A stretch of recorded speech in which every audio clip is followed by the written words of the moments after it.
Madá, Oi. me tire uma dúvida. Aliás, dúvida eu não tenho.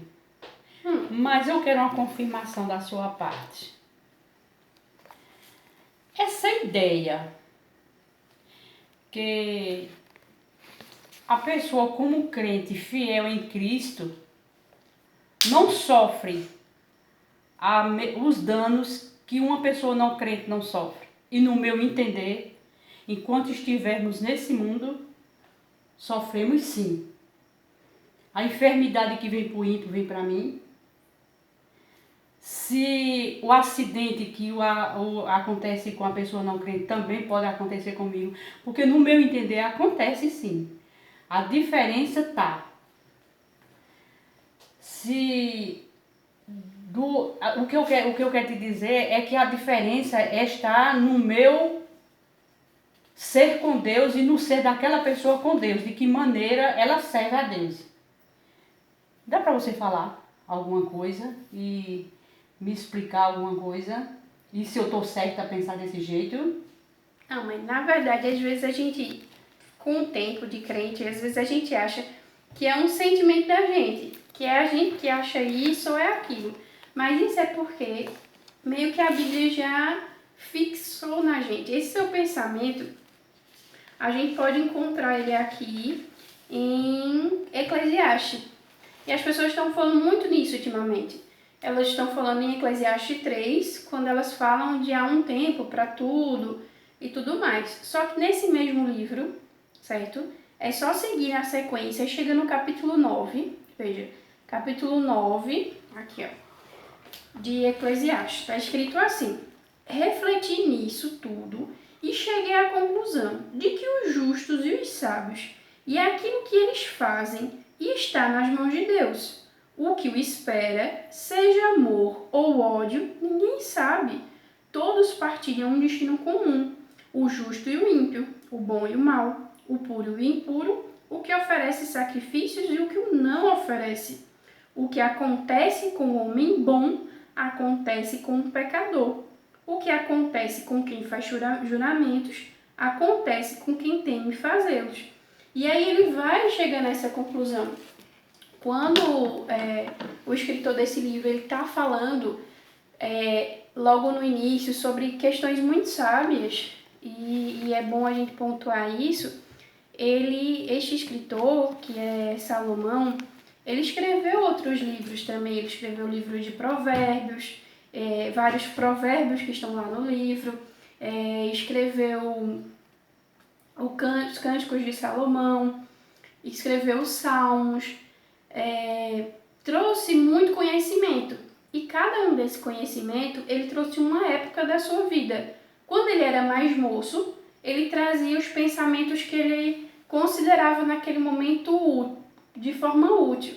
E aqui já o livro de Eclesiastes é um livro de sabedoria. Ele já é um homem experiente com Deus e com o mundo mesmo, que ele é um rei governante. Ele traz essa experiência aqui. E ele está falando, olha, de tudo que eu ouvi, de tudo que eu li, de tudo que eu apurei, eu cheguei a essa conclusão, que o que acontece com aquele que se diz justo, né, e aquele que se diz injusto é o mesmo. Quem vai decidir depois, em outro momento, se eles são justos, se eles são injustos, é Deus. Mas que não se pode imaginar que alguém, por ser justo diante de Deus, não vai passar por situações difíceis, não vai passar por sofrimento. Claro que nós temos um Deus maravilhoso, que nos cobre, que nos reveste, mas tá tudo aqui. Às vezes nos revela o que vamos exatamente passar. E aqui vai dizer, significa a mão dele estendida. Vou permitir, porém, estou te revelando para você se revestir de poder e vencer. Aqui em Eclesiastes 9, no finalzinho do versículo 1, está escrito aqui, ó: e está nas mãos de Deus. O que os justos, os sábios, o que eles fizerem está nas mãos de Deus, exatamente como você disse agora. Tudo está com Deus. Porque eu estava vendo aqui também, aí na história de Jó, Porque Jó, um homem temente a Deus, Deus deu testemunho de Jó. Mas Jó passou pelo que passou. E um dia uma pessoa me fez uma pergunta, por quê? Por que nós somos, às vezes, um crente morre de um assalto, como igual o ímpio? E uma pessoa muito sábia falou assim, tem uma diferença. Para você é igual, porque morreu o não crente de um assalto e morreu também no mesmo assalto um crente. Tem um lugar, a diferença é para onde vai. E eu comecei a achar lindo essa história dele e fui buscar na Bíblia que é o salvo em Cristo. Enquanto permanecermos neste mundo de horror, estamos cativos, sujeito a situações adversas, independente de que maneira serve a Deus. A diferença está na misericórdia de Deus, e se chegar aos dois à sepultura, o lugar que com vida foi feito para chegar ao céu. É assim? Desse jeito. E você me fez lembrar agora também, quando você diz isso de Jó, veja todas as coisas que ele passou. Quem foi que apresentou Jó a Satanás? Jesus. Então Deus estava lá. Deus estava lá. E permitiu. O inimigo estava lá de rodear a terra e Deus diz: viste, estás fazendo o que por aí? Enquanto tu estavas aí rodando a terra, tu viste os meus servos Jó. E ele começa a dar testemunho de Jó. E mesmo assim, olha o que Jó passou. Olha quantas aflições. Ainda que o propósito de Deus fosse mostrar pra gente hoje que nós precisamos entender que os projetos de Deus são outros, que às vezes as dificuldades que a gente passa, para Deus tem um propósito maior, porque ali foi glorificado o nome de Deus e foi exaltado também o nome de Jó. E ainda hoje serve, a história dele serve para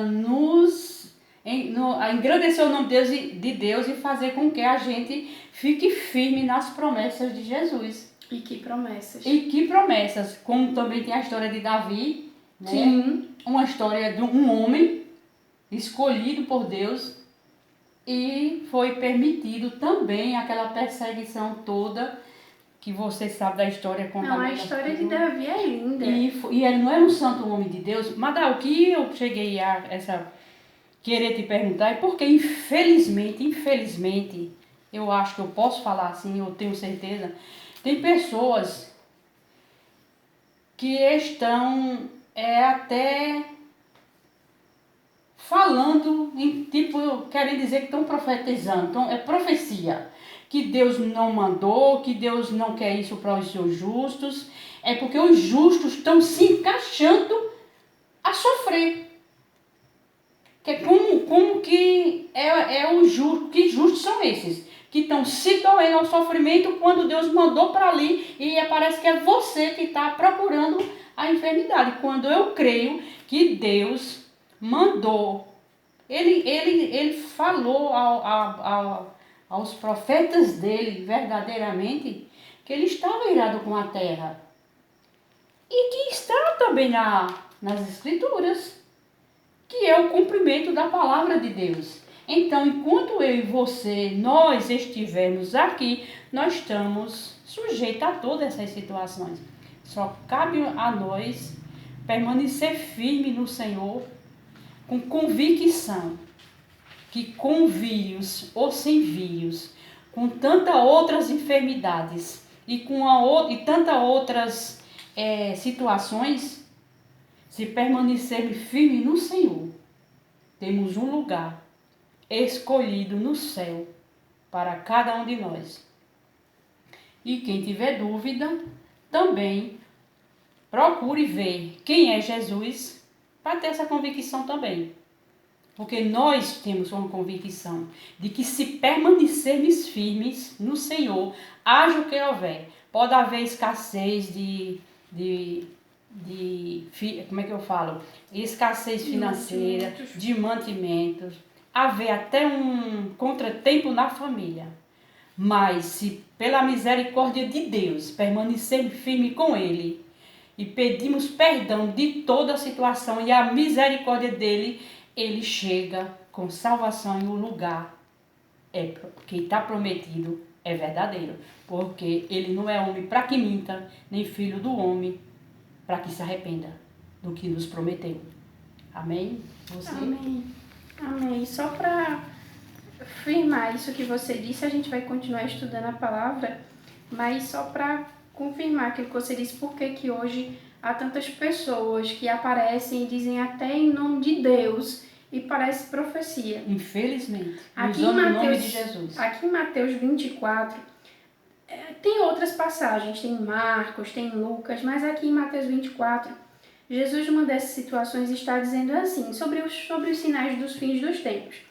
Aí, tem um trechinho aqui, ó, no versículo 10, 24:10. Naquele tempo, muitos ficarão escandalizados, trairão uns aos outros, odiarão uns aos outros. E diz aqui no versículo 11, e numerosos profetas surgirão e enganarão a muitos, devido ao aumento da maldade, e o amor de muitos esfriará. Mas aquele que perseverar até o fim, será salvo. Ou seja... Amém, povo de Deus. Vamos perseverar firme em Jesus. E vamos perseverar confiante no Senhor, porque a palavra dele está falando que vai haver. Se já tem falsos profetas, as situações do cumprimento da palavra de Deus vai piorar, vai chover de profetas, mas profetas falsos. Mas se a gente ficar com convicção nas promessas do Senhor, Ele vai nos dar discernimento para a gente entender quando é o homem que fala ou quando é Deus. Porque Deus nos revela. Vamos permanecer firme com Ele, igreja, e confiar só na palavra do Senhor, permanecer firme com Ele que a gente vai entender. Quando é Deus, a gente não vai se confundir. Amém. Amém. Vamos perseverar até o fim.